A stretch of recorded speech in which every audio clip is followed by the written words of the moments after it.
पहले हम लोग ये देखेंगे कि सेडेंटरी इंडिविजुअल को प्रोटीन की रिक्वायरमेंट कितनी है। 0.8 to 1 ग्राम ऑफ प्रोटीन पर kilogram of your body weight. NPU का मतलब है नेट प्रोटीन यूटिलाइजेशन। जो प्रोटीन की रिक्वायरमेंट होती है वो किसके ऊपर डिपेंड होती है, that is depend upon your LBM यानी लीन बॉडी मास। उसके ऊपर हमारी जो प्रोटीन की रिक्वायरमेंट है वो डिपेंड होती है। प्रोटीन का जो सबसे इंपॉर्टेंट मकसद यानी प्रोटीन का जो पर्पस है वो सबसे इंपॉर्टेंट क्या है कि सारे अमीनो एसिड्स का जो सप्लाई है वो सही ढंग से और सही मात्रा में यानी सही क्वांटिटी में हो। The supply is must for the survival यानी हमें जिंदा रहने के लिए इसकी सप्लाई होना बहुत जरूरी है, चाहे वो एक्सरसाइजिंग इंडिविजुअल हो या ना हो। अगर जिंदा रहना है तो इनकी सप्लाई होना बहुत जरूरी है। यानी हमारी बॉडी में प्रोटीन की सिंथेसिस होने के लिए इन तीनों इसेंशियल, नॉन इसेंशियल और कंडीशनल इसेंशियल अमीनो एसिड्स का सप्लाई एबंडेंट क्वांटिटी में और बेस्ट क्वालिटी में होना बहुत जरूरी है।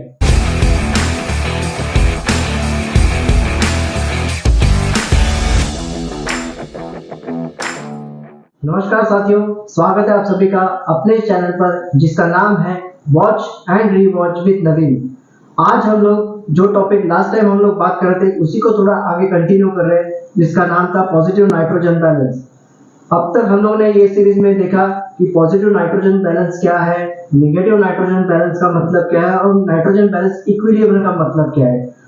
पॉजिटिव नाइट्रोजन बैलेंस जो अपनी टारगेट रहती है, जो एक्सरसाइजिंग इंडिविजुअल है उनकी टारगेट मोस्टली रहती है पॉजिटिव नाइट्रोजन बैलेंस। उसको कैसे अचीव करना है इसके बारे में भी हम लोग ने देखा, जिसमें प्रोटीन क्या होता है, कार्बोहाइड्रेट क्या होते हैं, फैट्स क्या होते हैं, इन सब के बारे में भी हम लोग ने जानकारी ली। सबसे इंपॉर्टेंट था प्रोटीन।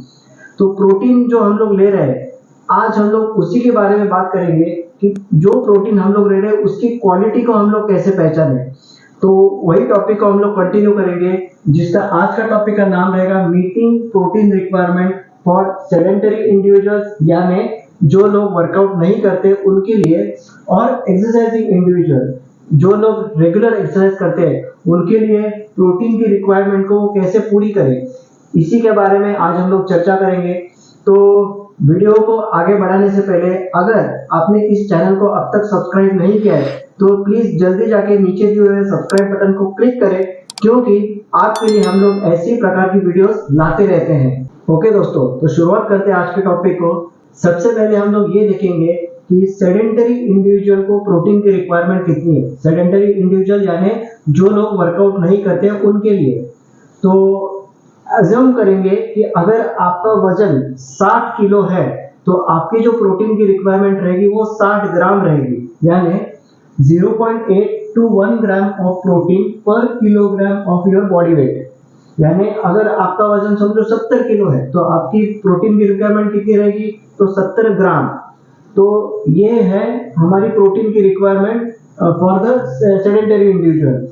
और ये किसके ऊपर अज्यूम किया है, assuming the protein quality of an average Indian diet is having an NPU of 65। अभी ये NPU का मतलब है नेट प्रोटीन यूटिलाइजेशन, यानी जो हम लोग खाना खा रहे हैं उसमें अगर लगभग उसकी नाइट्रोजन ये नेट प्रोटीन वैल्यू अगर 65 है तो हमारे बॉडी को पर KG 1 gram protein is enough. यानी हम लोग जो दिन भर काम कर रहे हैं उसमें जो हमारे प्रोटीन की ब्रेकडाउन होती है तो उसको मेंटेन करने के लिए अगर पर बॉडी वेट हम लोग 1 ग्राम प्रोटीन लेंगे तो उतना ही प्रोटीन हमारी बॉडी सिंथेसाइज कर सकती है। So this is the requirement for sedentary individual. अभी हम लोग देखेंगे कि for protein requirement for exercising individual के लिए। ओके, तो अभी एक्सरसाइजिंग इंडिविजुअल के लिए प्रोटीन की रिक्वायरमेंट कितनी होती है। आप यहाँ पर देखें, an individual who is going for regular intense training workout undergoes a high degree of muscle catabolism.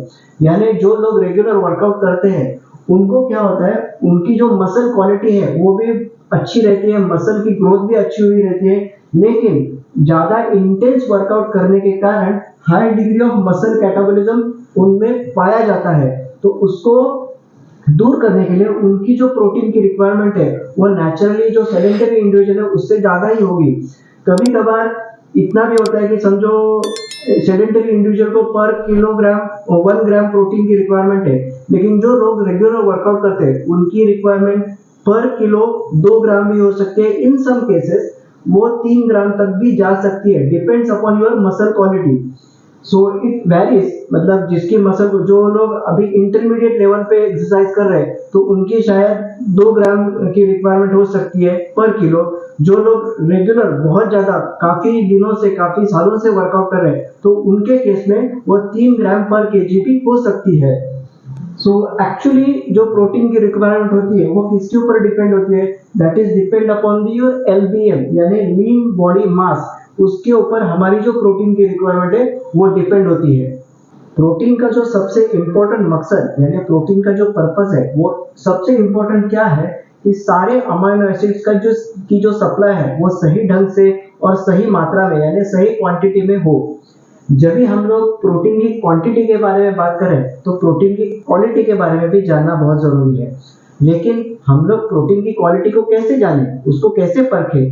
तो प्रोटीन की जो क्वालिटी है that is determined by the kind of amino acid it contains and the quantities in which they are present. यानी कौन से amino acids उसमें present है और कितनी मात्रा में है, इसकी अगर हम लोग ने जानकारी ली, इसको अगर हम लोग ने समझा तो प्रोटीन की क्वालिटी को हम लोग आसानी से समझ सकते हैं।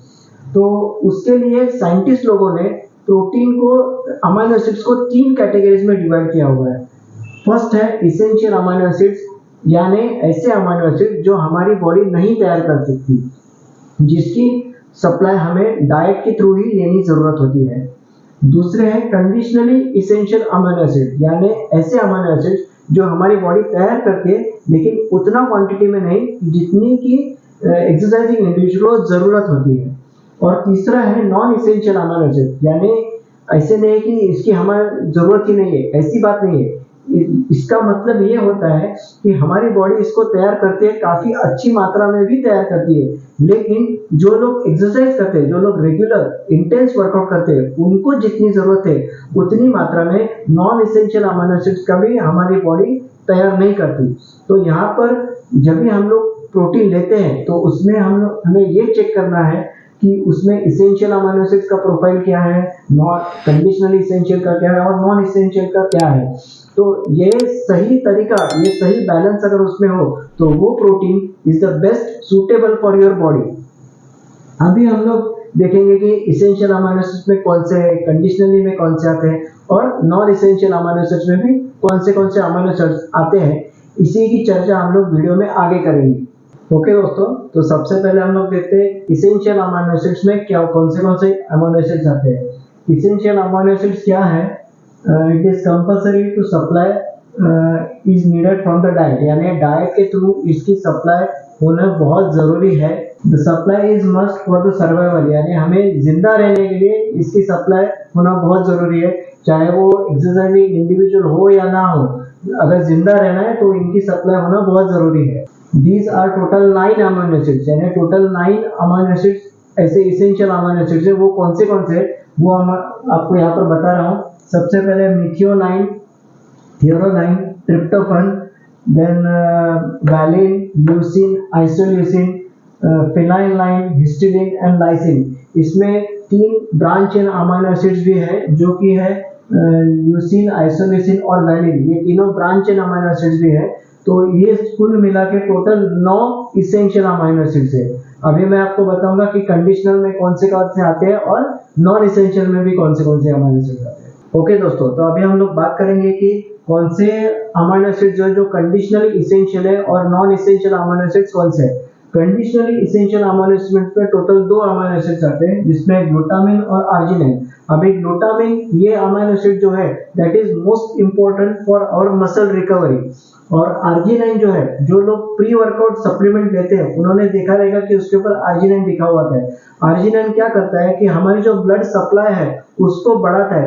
आप जो भी मसल कर रहे हैं, फॉर एग्जांपल थाइस है या फिर चेस्ट है, शोल्डर है, बैक है, अपना बाइसेप, ट्राइसेप, जो मसल आप कर रहे हैं तो वहां पर ब्लड की सप्लाई ज्यादा होने की बहुत जरूरत होती है। तो वो काम आर्जिनाइन जो अमीनो एसिड है that is help in supplying blood at that muscle. और 9 नॉन इसेंशियल अमीनो एसिड्स, उसमें भी total 9 non essential amino acids है। कौन से हैं? Alanine, asparagine, aspartic acid, cysteine, glutamic acid, glycine, proline, serine और ट्रायोसिन। ये टोटल 9 अमीनो एसिड्स ऐसे हैं कि जो नॉन इसेंशियल अमीनो एसिड्स है, जो हमारी बॉडी रेगुलर तैयार करती है, बट फॉर एक्सरसाइजिंग इंडिविजुअल के लिए इसका अगर सप्लाई हम लोग देंगे तो मसल रिकवरी के लिए ये सबसे अच्छा होता है, टोटल तीनों का बैलेंस। तो इन शॉर्ट हमारा कंक्लूजन क्या हो गया कि an abundant supply of all amino acids is must to maintain the rate of protein synthesis in our body। यानी हमारी बॉडी में प्रोटीन की सिंथेसिस होने के लिए इन तीनों इसेंशियल, नॉन इसेंशियल और कंडीशनल इसेंशियल अमीनो एसिड्स का सप्लाई एबंडेंट क्वांटिटी में और बेस्ट क्वालिटी में होना बहुत जरूरी है। तो ये थी हमारी वीडियो आज की कि प्रोटीन रिक्वायरमेंट जो हमारी है उसको हम लोग कैसे पूरी करें, यानी प्रोटीन की क्वालिटी को कैसे पहचाने with the help of this amino acids. तो मेरे ख्याल से आपको ये टॉपिक जो है वो काफी अच्छी तरह से समझा रहेगा। फिर भी अगर आपको कुछ डाउट है तो प्लीज जल्दी से मुझे कमेंट सेक्शन में लिख के भेजें, ताकि मैं भी आपके doubt as early as possible clear कर दूं। तो गाइस आज के लिए बस इतना ही, मिलते हैं हमारे नेक्स्ट वीडियो में। तब तक के लिए good bye, take care, thank you and जय हिंद, वंदे मातरम।